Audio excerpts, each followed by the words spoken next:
Welcome to the Heart of Dating podcast. Hey, it's Kate. I'm so glad you could join us this week as we try to untangle the ever so ambiguous world of dating as a Christian. Over here on Heart of Dating, we get real as we answer some tough questions and uncover transformative ways to approach Christian dating.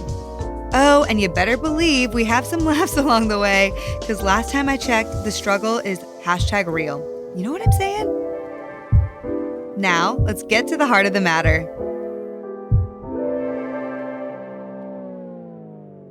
Hey, everybody. Welcome back to the Heart of Dating podcast. I'm Kate. And I'm Mr. Tomlin.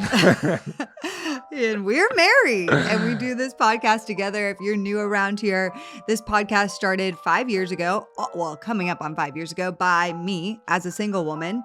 And just in the last year, JJ and I got engaged and married. And now JJ has become a part of Heart of Dating. I'm the president, chief of operations, and podcast co-host. I've been promoted. You have been promoted. In many ways, haven't you, honey? Yes, I've been a very good boy. And guys, JJ has a really big heart to serve the men, single men, which is so fun because, as you know, I have been a single woman doing this podcast for many years and have always wanted to serve the men in an even better way. And so JJ, truly, God put it on his heart to serve single men. And it wasn't me being like, you have to date. If you date me, you need to serve single men or else. No, it was really the Holy Spirit that implanted this on his heart.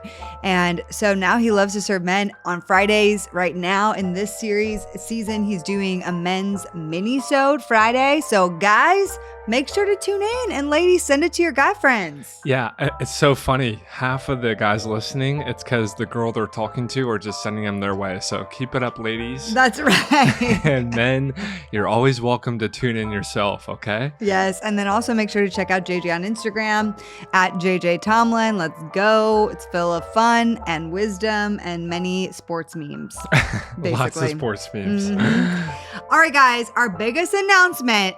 Drum roll, please. Heart of Dating Conference 2023 is in Atlanta. Early bird tickets on sale right now. You guys, we are so excited. If you want an early bird ticket, you can only get one until December 31st, New Year's Eve. On New Year's Day, tickets go up. Okay, you can go to heartofdating.com/HODC or HODC2023.com. We hit you on both ends.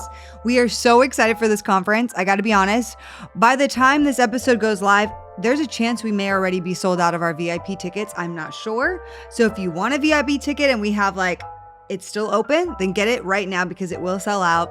And I am going to tell you, it's so exciting, but you guys must know. You got to tell them. We're going to sell out. Yeah, we're going to sell out. We will sell out our main tickets in Atlanta. We are partnering with Sam Collier and Story Church, and they are hitting it big as well. And we are so excited about this partnership. But we will sell out our in-person tickets. In one day alone, we were almost 1/7 sold out. Okay, so we had a feeling. We had a feeling, and we told you guys, and it's gonna sell out. It's gonna sell out. So, even though we have a pretty big venue, it's gonna sell out. And so that's okay though, because we do have online tickets, and we are going to make the online experience even better than ever this year. We are looking into potential virtual watch parties, TBD. I'm trying to work on it right now, but we're going to make the online experience amazing as well. Okay, it's not going to be your typical online conference or online live stream. It will be very interactive, very engaging. We have the Heart of Dating team that will do breakout rooms with you, various leaders. It's going to be super fun, and you will have a singles party online as well. And then of course those in person, it's 2 days, February 18th and 19th. It's going to be so fun in Atlanta. We can't wait. Some of our speakers, all of them this year are in person. JP Pacluda, AO, Michelle Williams of Destiny's Child, Hannah Brencher, Riley Sewell, back in black, back again. I don't know. I just felt like it. But she wore black on stage last year, so it made me feel like she's coming back in black. She is amazing. She was a hit last year at our conference, so she's coming back. She actually will probably be married. She came last year fully single, and now this time at the next conference, she'll probably be married. to Jack. It's so crazy, you guys. So wild. She will be. I think she will. And she dated the unexpected. Okay, so our theme of this year is unexpected, and we can't wait. Lastly, Bethany Allen's going to be there. Mm-hmm. She's incredible. She's from Bridgetown Church up in Portland, and I love Bethany. She is single. She's wonderful. She's an amazing teacher, and I can't wait for you guys to learn from her. And then, of course, Toni Collier. Let's hear it for Toni because she's the best and hilarious, and we just can't wait. It's going to be fun and poppin', breakout rooms. We're going to have a singles party. We're going to have so many different things and fun surprises, so come and join us at HODC 2023. Okay, before we get into this episode, I just want to let you guys know, if you've never done counseling or are interested in counseling, we have for a few years now partnered with an incredible service called Faithful Counseling, and you can get 10% off your first month using Faithful Counseling by going to faithfulcounseling.com/heart of dating. Faithful Counseling is a Christian counselor network. It's all done virtually, but you just fill out a form and they connect you with somebody within 24 hours. We have hundreds of people in the Heart of Dating community using Faithful Counseling, and it is incredibly affordable. So if you haven't done therapy because of the price, definitely check out Faithful Counseling and make sure to go to faithfulcounseling.com/heart of dating because that will be your 10% discount code. Okay. That was great. You did that with no script. I know. That was super impressive. Can you tell I've done this for 5 years? I know. Hey. You're a pro. Okay, babe, let's get into our great date question, which, guys, we are so sorry we missed it last week. I know. We were talking about it. Like, wait a second. Did we miss it? We were just so into the episode, apparently, that we forgot. So sorry. Today's question, we did not forget. It's, you're at dinner. This is a great one for the first date or the third date. Or even if you're married, you look at them and you say, if you could have dinner with any 3 people alive today, who would they be? I love that question. This is Kate's favorite It's my question. favorite. It's your favorite. Okay, so who would they be? For me? Yeah. You know, I always kind of shift my answer, but Celine Dion, because if you know me, I got to have my girl Celine. Brian Stevenson, he's a hero of mine. He fights for the wrongly incarcerated, and I just love his work. He's a Christian. He is so brave and courageous to me, and I just deeply admire him. So definitely Brian Stevenson. And honestly, probably Oprah. Okay. I love Oprah. I love her. I used to be obsessed and watch the Oprah show every day after school. There's probably other people. Okay. I mean, Christine Kane might be on that list. But I was going to say Brene Brown or Christine Kane usually sneak into this. I know. But I changed it up for this time. Babe, what about you? 3 people alive today. Well, quick clarifying question. Mm-hmm. Can they be fictional or do they have to be real? They have to be real. Okay. That's disappointing. He's going to be like Iron Man. I'm like, well, technically he's not alive. I would probably have to say I would love to do like somebody like Charles Spurgeon. Is he alive? No, he's definitely not alive. I was going to say, baby, this is 3 people alive today. Oh, you didn't say that? Yes. Oh, alive today. We did say that. Yes. I'm so embarrassed. Sorry, I thought he was not alive today. Okay. I'm so embarrassed. Okay, so clarifying for the audience, they have to be alive and they have to be real. Because otherwise everyone's going to be like, Jesus. And I'm like, that's great. Okay. Like that doesn't tell the other person much about you other than you love Jesus, right. Which is great. Yes. So we do people alive today because, if it was not alive today, I would definitely have Fred Rogers. I think he's phenomenal. Okay, back to you, Who's babe. that? Is that Mr. Rogers? Mr. Rogers. Oh, okay. I've never heard anybody refer to him as Fred. That's so funny. Okay. So my answer would probably be Tim Tebow. I just love him. I think he's the man. Okay. I probably would maybe do Nick Saban. He's the head coach at Alabama. I think just having those 2 guys in there. And then the third one, I would probably say it'd be funny to toss in like Tim Keller. I think Tim Keller, Tim Tebow, and Nick Saban, we'd have some pretty interesting. Men. You don't want to have dinner with any female leaders, really? Honey. Very interesting. I have at least 1 man at my dinner table. Okay. I'm just kidding. Those are good people, babe. So you guys, write down these questions. Use them on your dates. Our hope is that these questions help spur you into some creative date questions. Okay? All right. Today, we're talking about How does it feel to be single during the holiday? Being single during the holidays, okay? And I put out a poll on Instagram about this because I really like to involve you guys with these episodes. And I asked, how does it feel to be single during the holidays? And so here's what a lot of you guys said. A lot of you guys said it feels lonely, so lonely. So many of you also said it brings up comparison, sometimes even depression. And then for many of you, there are cases where you may be the only single person in your family and you have begun to feel like an outsider. Now, the loneliness can sometimes be even extra if you just went through a breakup and then you're going into this holiday season with all the rom-coms, all the things. And so, babe, why don't you tell them what the objective of today is? Yeah, so if you guys are listening to this, really, we talked about this, and the objective, if you're listening, is this. We would love for you guys to look at 2022 and say, this is going to be the best single holiday season I have ever had. Yeah. And because you're listening to it right now, you have a head start and you have a great opportunity to prepare and really make this special instead of sucky. Special instead of Special, sucky. that should be the title, special instead of sucky. Yeah. And I think that you guys can totally do this. Yeah.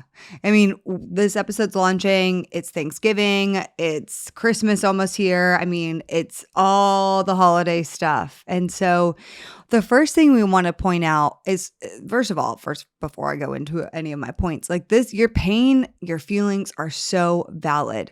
And I totally can relate in many ways to feeling lonely during the holidays, to feel comparison during the holidays. I remember really until JJ, for some reason, you guys, I don't know what it was, but almost every relationship I had started early in the year or like spring or summer and then ended before the holidays. Like I had this tradition, not purposely, but like almost every one of my relationships ended in late summer or early fall.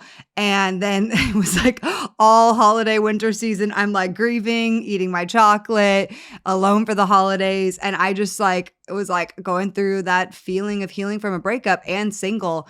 It was like, I rarely had a boyfriend, a boo during the holidays. And so there was just not only a lot of loneliness, but also feelings of heartbreak that's exasperated by all the rom-coms and Hallmark movies and everything. And I'm just like, bah! So I just want to say I get you in some ways. And I understand some of your experience. I won't pretend that I understand all of it. Yeah. And what I hear from that is like, you guys are not alone. Mm-hmm. And we see like a lot of data and insights and responses on stories. The question that she asked, how do you feel about being single in the holidays, was one of the fastest, like most interacted stories we had ever seen on Kate's account on Instagram. Yeah. Because I was like, there was hundreds of people pouring in from that response. So you guys are 1000% not alone. Yeah. Yeah. You know, I'll just say this too. It was especially hard for me because family stuff has been hard for me to deal with by myself. And so I was like, it's not only am I single going through a breakup, but now I have to deal with my family stuff. And it just was for me always a rough time. Like I love the holidays, but it always brought up so much hardness. And actually several times over the last few years, I didn't even go home for the holidays as a boundary for myself. And so I just want you to know I see you. And so what we want to transition into is how we can find some level of joy while also making space for grief in this season. I believe there is room for both. There's room for the grief to experience and bring the grief to the Lord and experience those feelings. And how do we balance that by not getting stuck in the grief, stuck in the hopelessness and the disappointment, and still be able to find a semblance of joy in this season? Let's talk about combating loneliness. Yeah, and we did a masterclass on this in the Singles Academy, TSA. Yeah, if you guys join, actually, you can watch this masterclass, which I think would be powerful. It was so good. For you. It was so good. It was one of my favorite things I've ever learned or gotten to consume. And we got to real quick, what we'll do is just recap some of those learnings, which, the first thing about loneliness is breaking down some of the myths. Yeah. So do you want to go ahead and expel some of those myths for us? Loneliness, you can go to a massive sporting game with thousands of people where you aren't physically alone, but you feel incredibly lonely. You can also feel alone at 2 a.m., married, sleeping next to your spouse. Mm-hmm. Okay. Loneliness isn't just classified by not having someone with you. The feeling of loneliness can still be there even when you're surrounded by people. You can feel lonely as a single who's maybe never dated in your life. You can feel obviously lonely single during the holidays. You can feel lonely after heartbreak or divorce. Loneliness comes in many shapes and sizes. And so in the masterclass, which I do encourage you guys, join TSA, heartofdating.com/TSA, just because there's so many great resources in that program. And this masterclass on loneliness would help you so much in this season. So we'll just tell you a brief overview of the different kinds of loneliness. There's 6 buckets of loneliness. And this is super, super important to identify. The first one is emotional loneliness. This looks like something like, no one knows or understands my feelings, nor wants to hear them. Mm-hmm. That is like a place of emotional loneliness. And singleness, relationship, divorce, marriage, doesn't matter, that you can be at. The second one is relational loneliness. No one knows the real me and accepts the real me. Again, this can look a lot of different ways depending on your relational status. The third one is missional or vocational loneliness. My life has no meaning. I do not have a clear purpose. Mm-hmm. Do you want to take the next ones? Yeah, the next one's spiritual loneliness, which can be really real. I feel cut off or hidden from God. I feel like I can't hear him or see him or feel him, or I feel like he has forgotten about me. That's a big one. Mm-hmm. Physical loneliness, which is more so, I have no one to share the load or life experiences with. I have no one to share the load of my life experiences with. I'm physically very lonely. Yes. And then situational loneliness, which also can come into play, especially in the holidays. I'm being excluded or left out of events or situations. This was a big one in the pandemic where lots of people felt situational loneliness. Like we had the pandemic, we're all inside, quarantining, all that stuff. And so, but this can also happen if you feel like there's all these couples things happening and you are being excluded because of situationally you don't have a significant other. You can't go to those events. Yes. With all the couples doing their couple events. And what tends to happen is the physical and the situational is what we describe as loneliness because you're not with somebody. Yeah. Or because you're being excluded. But the reality is that the emotional, spiritual, relational needs, missional too, are completely being overlooked and under met. So to truly change and combat loneliness, we have to know ourselves better, which is identifying the specific loneliness we're feeling, the root of that loneliness. Mm-hmm. And then secondly, we have to know the Father. Yes. Right? Because at the heart, the antidote of loneliness is connecting to God vertically, that's relationship with the Trinity, and connecting to God horizontally, which is relationship with other humans. Yes, exactly. That's so good, babe. Yeah. So it's just a little snapshot on some of our thoughts on combating loneliness. And certainly there's so much more we can say, but we want to transition into some other things here. A lot of people wrote in. During the holidays, there's just extra family pressures. Okay, you got that uncle that always asks. You got your mom. You got your grandma. You got anybody and everybody who's wants to know about your dating life at the holidays or lack thereof. And so how do you respectfully answer questions from your friends and family about your status? Okay. Or what do you do when everybody wants to set you up? Oh my gosh, this is my mom's biggest MO. Every time, every holiday, oh my my gosh, well, I want to get you a cute little Southern boy. Let's go to so Applebee's funny. and find you someone, honey. Hey, what's wrong with Applebee's? No, I'm kidding. And I was like, Mom, I'm not going to find a man in a local small town. My mom lives in a small town. When I'm from LA, in the middle of Texas, like I'm not, it's just, Mom, no. This is not a Hallmark movie, Mom. I know. Okay. I wish sometimes, but no. Okay, so let's set the stage, okay? Because this is what you guys are about to go through in 2 weeks or 6 weeks from now. The turkey is out. That stuffing is loaded onto your plate. You got warm gravy smothered all over it. I'm literally getting hungry just thinking about it. It's a great time. It really is a great time. And of course, the infamous question from your mom, your uncle, your grandmother. So, Kait, why are you still single? Oh my gosh, our least favorite question of all time. And so, Kait, what should our answer look like? Well, first of all, I would be like, yes, I am still single because I haven't found someone worthy of the journey I'm on. Thank you. I like that. It's empowering. It's a little snarky, but it's also empowering. But here's what I really want to say. I mean, you certainly can say that and they'd be like, oh. And then, but then they might add, well, you're just too picky. Oh gosh. Okay. Here's the thing. If somebody pries or they want to set you up or they just keep asking question, I really want to empower you to set boundaries. Assume a generous assumption. They care about you. They assume that you really want marriage. Maybe you've told them that's what you want. And so they want to see you have that thing. They care about you most of the time. Let's assume a generous assumption, right? Sometimes it's selfish. My mom is like, I want grandbabies. And I'm like, okay, Mom, like literally like just calm down. They're coming. Anyway, like, no, but for years she's like, you're getting older. I'm like, oh my gosh. Thank you. In case I did not know that. Really, I appreciate that. Also for all the ladies, it's like, what is it with parents being like, you're not getting any younger? I'm like, oh my gosh, thank you. I really feel empowered right now.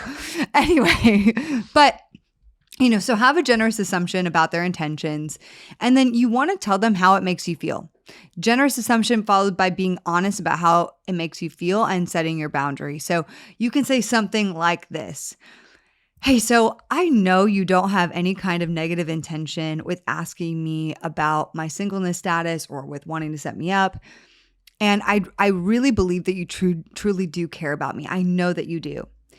And for me, talking about my relationship status during the holidays can feel really hard, to be honest. I'm constantly reminded of it in so many ways. So this year, I'd love to not talk about it in this season. Period. Dot. That's end of good. Sentence. It does require vulnerability. It sets the stage with a generous assumption. It tells them how you feel, and then it closes with the boundary. I don't want to talk about it. I love it. It's so disarming and like vulnerable, and just kind of like setting it, straight with them. There may be some awkward silence after that, but I promise you, if they care about you truly, they're going to be like, "Oh, okay." Exactly. Any relationally healthy person's going to hear that and be like, "Totally sounds good with me." Yes. And then if they're not, they're going to use it as an opportunity to just maybe like take a shot at you, like, oh, you're so sensitive, blah, blah, blah. They're going to take it personal. For those people, it's just not even worth the time to take offense and have another conversation. Okay. Yeah.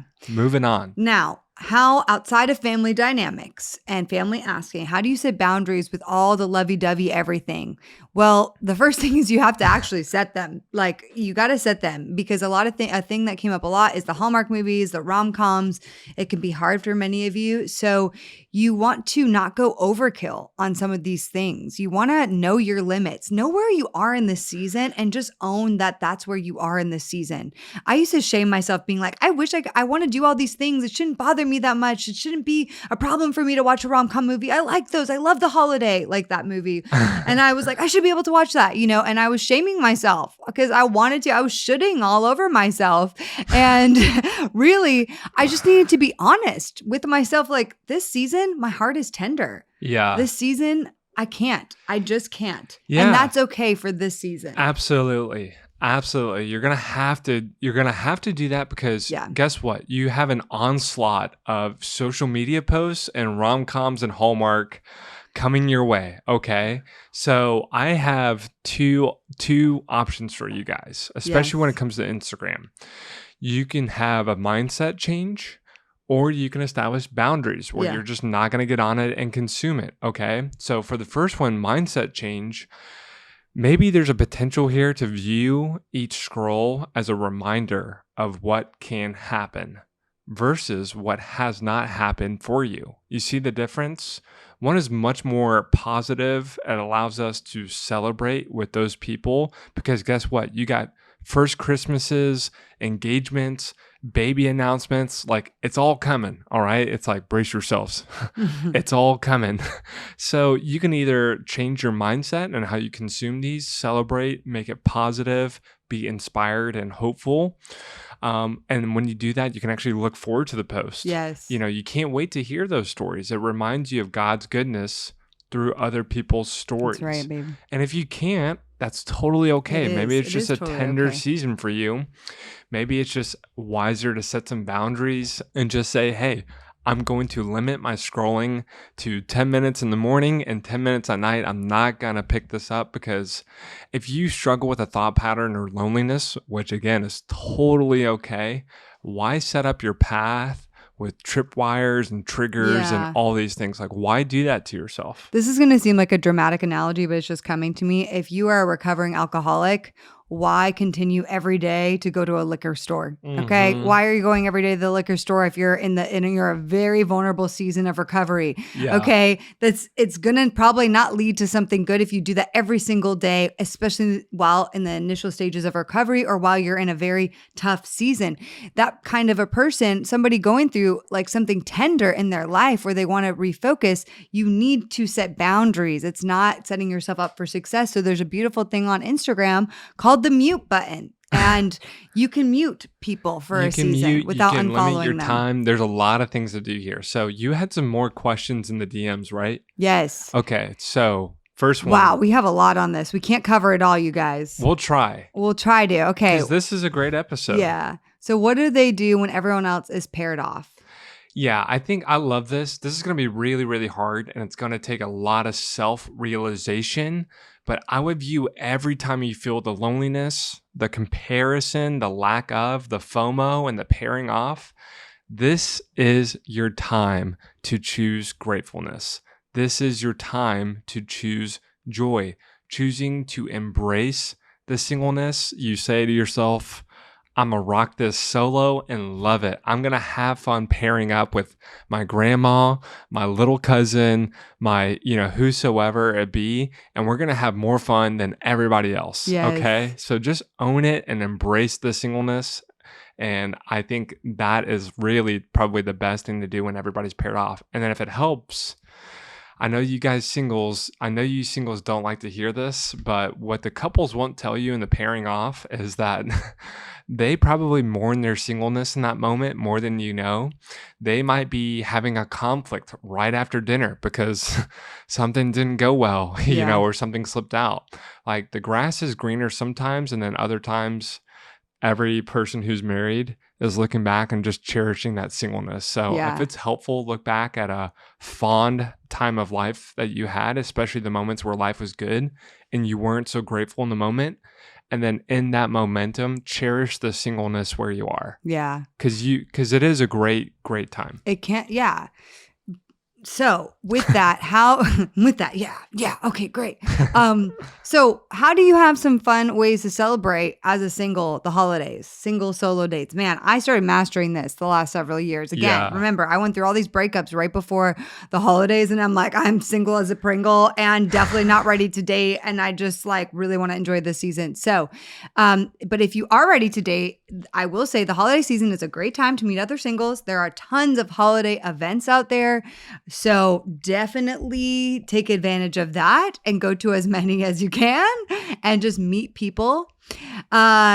Shameless plug for the Singles Academy, because we have tons of fun events and holiday events coming up in our community, and we have lots of people just meeting. Also doing meetups in real life, which is really fun. That's our masterclass program called the Singles Academy. And here are just some other practical ideas.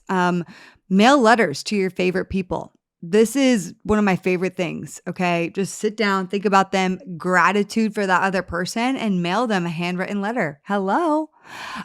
Dress up and go to a Christmas party. That is so fun. Dress up. Even host a party, an ugly Christmas sweater party. That is so, so, so fun. Maybe make yourself a fancy holiday meal and watch your favorite movie. Yes, please. That's definitely, I did that so many times. Maybe you celebrate how you like. You can grab hot cocoa and go for a Christmas light drive. I love that with blasting Christmas music. I did that multiple years in a row with some of my favorite best friends, single girlfriends. We'd be in the car. We would drink hot cocoa. We would like have our windows down because it's warm in California, blasting music. And it was so fun kind of stalking all these homes. What other things can you do, babe? My list looks a little different from Kate's, but that's great. The point here and the question that you can ask is, if this was your last single Christmas, what would you do? What would you really enjoy and cherish? So my list would be like, well, I'm going to go hunting. I'm going to go golfing. I'm going to go snowboarding. I'm going to go to the movies solo. Yes. I'm going to sleep in. I'm going to have a sibling sleepovers, like a multiple siblings. So we're all just going to pack in a room and sleep together. I'm going to host or co-host a Christmas party. It's a great way to meet other people and reconnect. Hey, drop the hanky. Guys, this is the most single time where people who are single are the most open and ready to mingle. They're like, yes, please reach out to me. Please every send single me a DM. has the same single fever during the holidays. Cuffing okay, season, yeah, it's such a great time to maybe reach out to that hometown crush that you never had the nerve to reach out to and just see if they want to go on a date. You just never know. I love it. Okay, guys, so those are some fun ways to celebrate being single or single solo dates during the holidays. And lastly, we want to cap this off by talking about just it to give you some perspective. Okay, this is not to tell you, like being single in the holidays is the best thing ever. It's just to really give you some additional perspective. Some people did ask, like, Kate, I want you to talk about if there are any benefits of being single at the holidays. And the first thing I will tell you as I laugh thinking about this is yes, because guess what? Family dynamics can be interesting, especially as a couple, okay? Because unless you guys have perfectly healthy both parents and family dynamics, there could be some complications. And not only is it complicated on that front, but it's also complicated with traveling and coordinating. I mean, we are visiting 4 different sets of parents this year. It's crazy in different states, in different locations. Like, y'all, it's wild. We're doing a massive road trip. It's crazy. We're spending all this time doing it. We have to bring the dogs. It's like a lot. Mm-hmm. And I already thought it was a lot before JJ. And now I'm like, oh my goodness. We add his family. We have all of his siblings. It's fun. It's fun, but it's a lot and it's complicated. Okay. Yes, 100%. And then lastly, listen, if you guys enjoy your freedom and your autonomy, like you're just a person who naturally enjoys that, which is most humans, guess what? This is like your time to really, really enjoy that, because it doesn't completely disappear when you get married, but it does change. Okay. Yes. Every decision you thought you can make independently, it's gone. It's gone. JJ's like, take it from me. I'm like, as no. He silently, a tear just goes down his face. I know. I'm like Gollum, from Lord of the Rings, just looking at my freedom like, my precious. So anyway, listen, it's small, but these are like little delights, okay? You can stay up till when you want. You can sleep in till when you want. You can bounce from the house whenever you want. You can say what you'd like at the dinner table and you're not going to get a second look and hear about it later. You can eat whatever you want. You can have a second piece of pie and you're not going to get a look from across the dinner table. You can truly enjoy whatever makes you happy in your hometown. You can go see whatever friends you want. There's just no expectations really from another person. Yeah, there were some seasons in the holidays where I just like traveled the whole month. Yeah. And because I could just do what I wanted and it was flexible and it didn't really matter because... Sorry, Teddy is on his back playing with the toy right now. What just happened? Okay. I was like, is he okay? We won't cut that. That's just what goes on during our recordings. Okay. Yeah. So there is yeah. And I just like did so much traveling during the holidays and it was fun and overly flexible. And I mean, sure, we could do that right now, babe, but there's so many other we have differing desires in that area. And also we have 2 dogs now. Exactly. It's just different. Well, and if it helps you guys, like Kate and I are similar in a lot of ways, but one thing that we go through is like, if I was leaving California, I would leave for Thanksgiving to go to Nashville. I would bring my car and I would just live on the road for like 6 weeks or 8 weeks and bounce between Nashville and Dallas and go see friends all throughout the Southeast. And probably sleep and couch surf on everyone's couches. And that's not Kate's MO. No, I don't want to couch surf or sleep on the ground. Exactly. And that doesn't work for me. I like my bed and my rhythms. Thank you. And so one of my favorite things that I tell every single is take advantage. Travel solo before and after the holidays. Take advantage of the break from work and travel in the downtimes to vacation spots. Go see people. Go skiing. Go snowboarding. Just do all those things because I'm telling you, they're not gonna. They're gone. They're gone. Okay, if you are a traveler like that. Well, we love you guys. We hope this episode encouraged you, made you feel seen, made you laugh, and also gave you maybe a taste of some different perspectives. Just know truly that you are not alone, and there's room for your feelings and your disappointment in this area. And what does it look like to step into holding space for both the grief and joy? Let's go out and let's have the best single holiday ever. Yeah. Like I would love that for you guys. And have a wonderful day. We love you guys. Okay, guys. Bye. The Heart of Dating podcast is created by Kate Warman. It is a part of the Converge Podcast Network. Our incredible editor is the one and only Scott Caro. Our theme music was developed by the amazing Christian Ledoux. If this is your first time listening to the podcast, or if you've never written us a review or ranked us on iTunes, we'd encourage you to do so because it helps us so much to get this podcast into more people's ears. We launch our podcast each and every week on Wednesdays, so we'll see you next week.